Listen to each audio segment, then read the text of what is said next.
Hey, what's up? This is our top 5 sprint speed mechanic drills to help you sprint faster and just be an overall athletic beast on the field, the pitch, the court, wherever it is. Now, if you haven't already, you have to go check out these 5 speed skills where I taught them at a very basic level on the spot.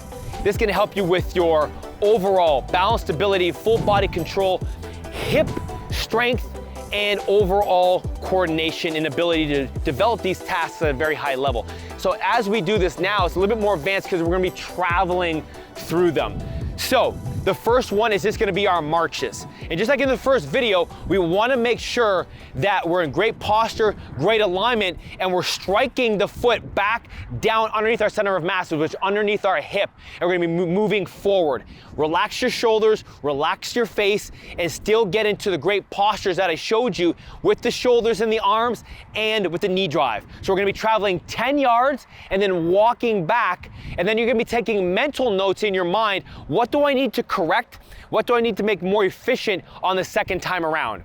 So the first one is just our walking marches, and this is gonna set us up for our top 5 speed skill drills in a second.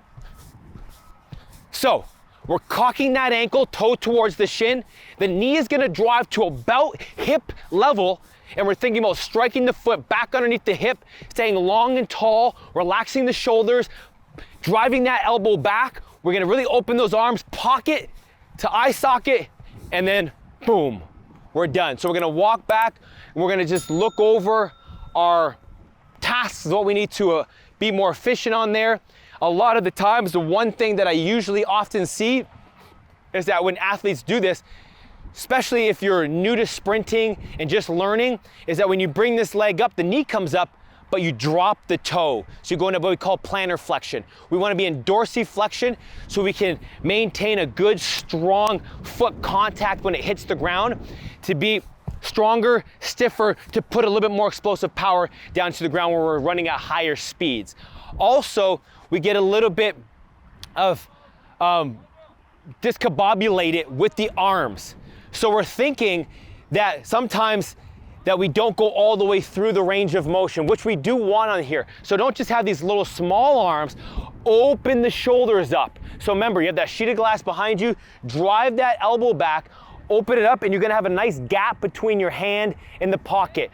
Last point is don't round out the back and get full extension through the hip as you stand tall. You don't want to be small, crouching down, sitting on a chair. Long through the spine, drive that knee up and get full length. So you're here, and just open up.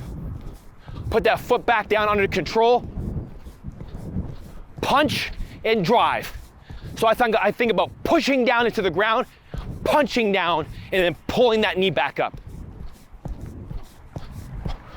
It's like a hammer. We're trying to hammer that nail, strengthen that hip, drive that right down. That's what we're developing here. Hey, I just want to take a second here to let you know that there is a full PDF in the description below of this entire workout that describes the sets, the reps, and the entire philosophy, so you can do this at any time and really take your game and separate yourself from the competition. Go get it right now. Now, the second one is our hip switch. Again, just like in the first video, and if you haven't already, go and watch that. We're building a lot of strength in the hip. As we travel through this first round, we don't just want to be quick with it. That's easy as you get better and better and better. We want to think about being efficient and strengthening the hip. So you want to have, I would say you really want to be aware and you want to be patient. That is the word here, patient. So don't just try to get through the drill and try to be quick and take long steps. Be patient and be very methodical with how you switch. Everybody just talks about hip switch. Hey, just switching your legs. It's a very patient drill as you learn to strengthen your hips and to get that foot back down under the hip, under your center of mass, so you can project and get good alignment and so you can get faster. So the first one, 10 yards, and if it's too much, you can go 5 yards, but we want to travel and switch and hold. I'm trying to pull that heel towards the bum, pull that knee up using the hip flexor, and as it gets stronger, then I'll drive the knee that's up back down to the ground. Big arm action, You can see there's a little bit of float time here. And the reason why I like to jump and pull myself up, because I want to push down through the ground to create a little bit more force and power. And I gotta then pull that bottom leg up.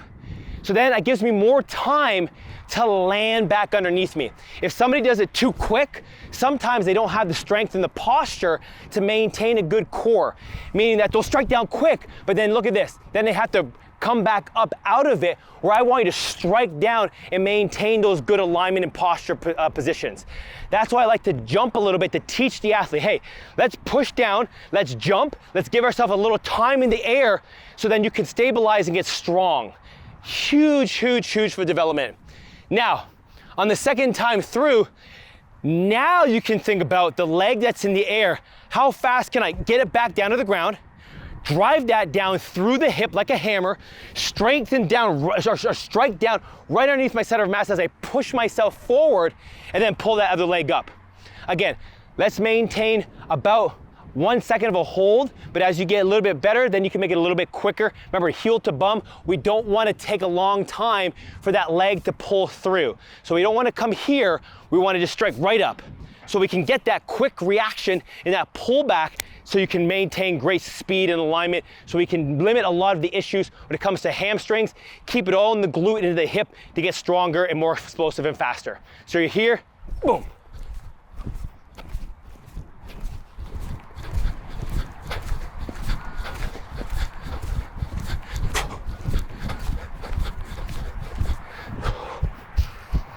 And you notice it's a little bit quicker, it's a little bit more dynamic, but I maintain good posture, great alignment, and foot strike positioning.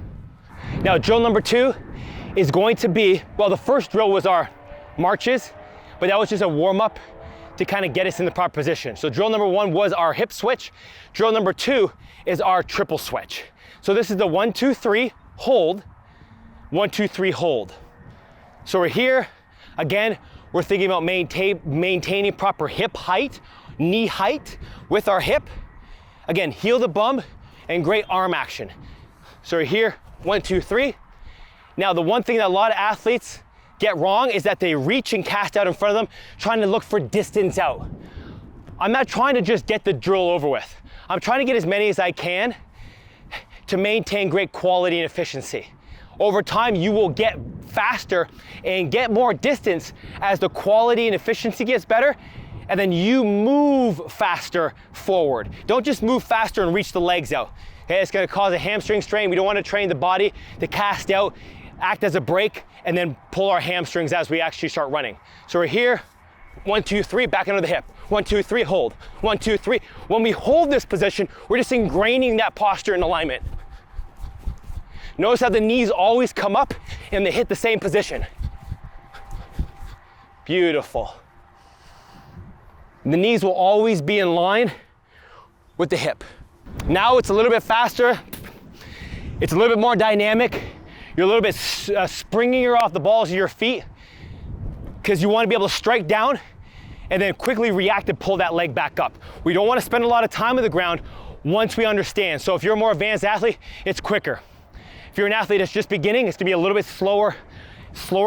longer ground contact, but you're building that positioning up. So you're here, 1, 2, 3, and I'm always gonna think about the arms.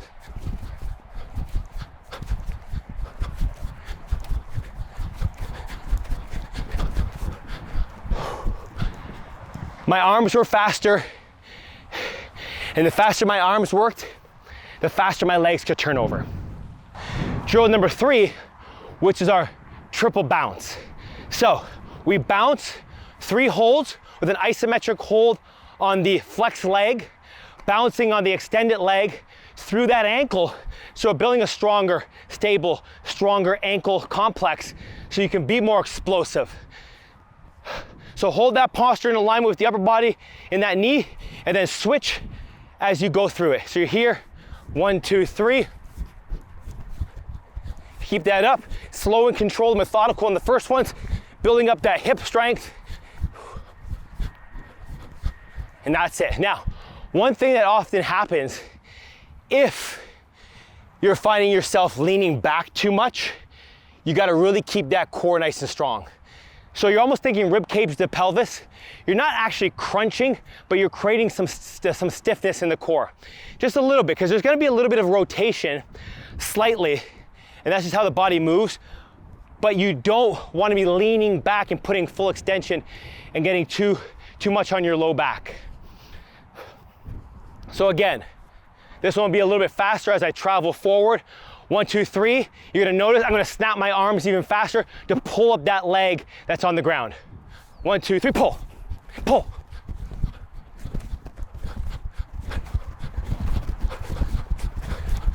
Building rhythm, balance, stability, synchronization, coordination, and full body control at the highest level. This is gonna build all those qualities all in one. The next drill brings it all together.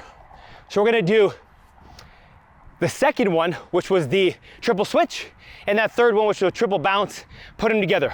1, 2, 3, 1, 2, 3 switch. I love this one, my absolute favorite. It's the most challenging one, but if you don't challenge yourself, you'll never change yourself. You need to challenge, and you have to develop greater neuromuscular patterns, efficiency, and just overall body control. Starting off nice and slow, nice and controlled, really getting that timing down. So, 3 bounces, 3 switches.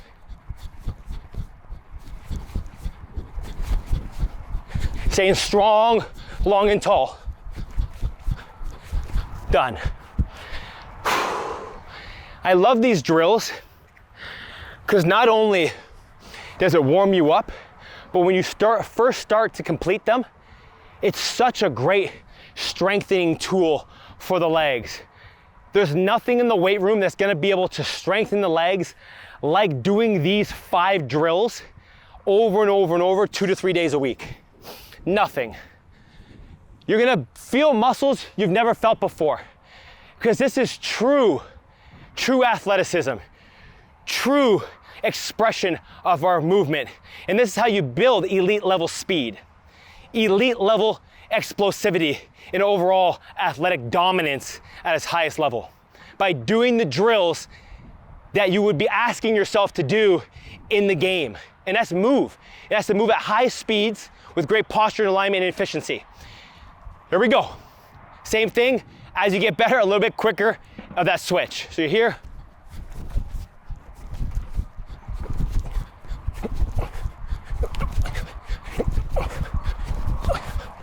Woo! Absolutely love it. Now, doing it, I've been doing this for almost 15 years now, right? Since I was 16 years old. I'm 34 years old right now, okay? And I'm only getting better, I'm only getting stronger, I'm only getting more efficient because I do these drills all the time. They've always been a part of my regimen, and they always will be. What happens is the older you get, the more you get away from these drills because you think you need to be in the weight room getting stronger. But guess what? There gets a point where that's all athletes do. They just spend all their time in the weight room, then they think they're gonna be faster on the field. No. This is where it's done. All right, so here's the final drill, and it's just our high knees.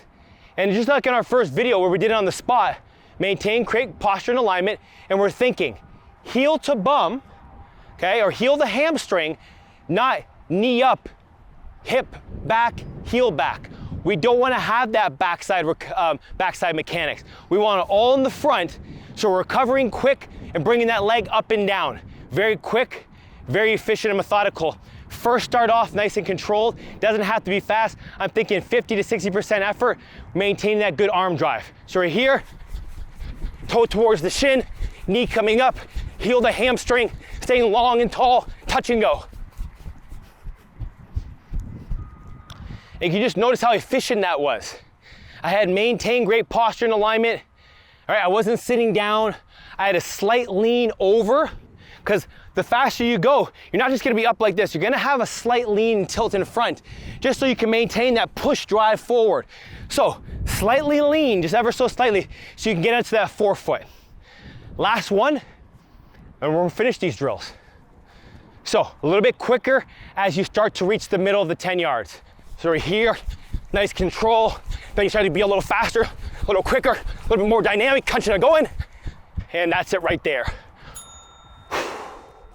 Like I said, if you want to be a game changer, electrifying, show-stopping athlete at the highest level, these are the drills that you should be doing.